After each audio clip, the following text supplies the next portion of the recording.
kind of hot out.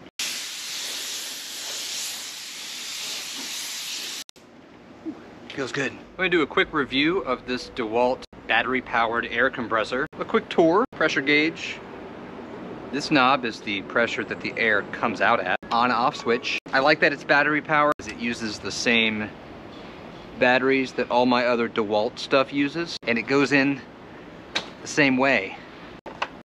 One thing I want to get a sense of is how long this battery lasts. Battery-powered compressors measure their battery life in like number of nails it can drive. I don't really use this for driving nails. Measuring it in number of nails is like measuring data in libraries of Congress. Measuring the asteroid in number of Volkswagens.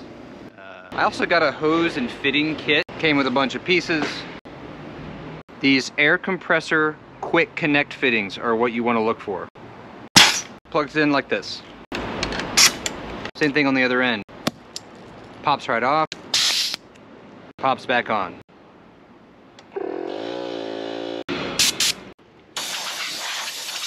So it makes pumping out my tires really easy.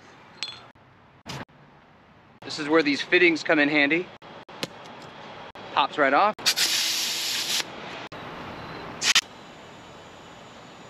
Easy as that.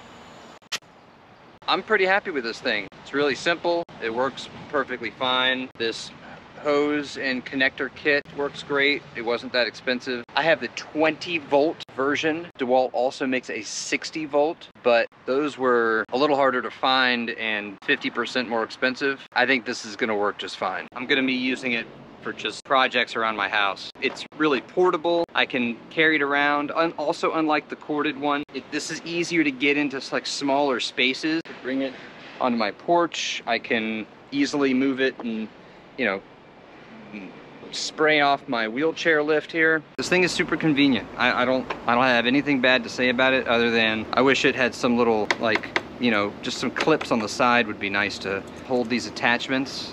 I'm looking forward to this thing. It's kind of hot out.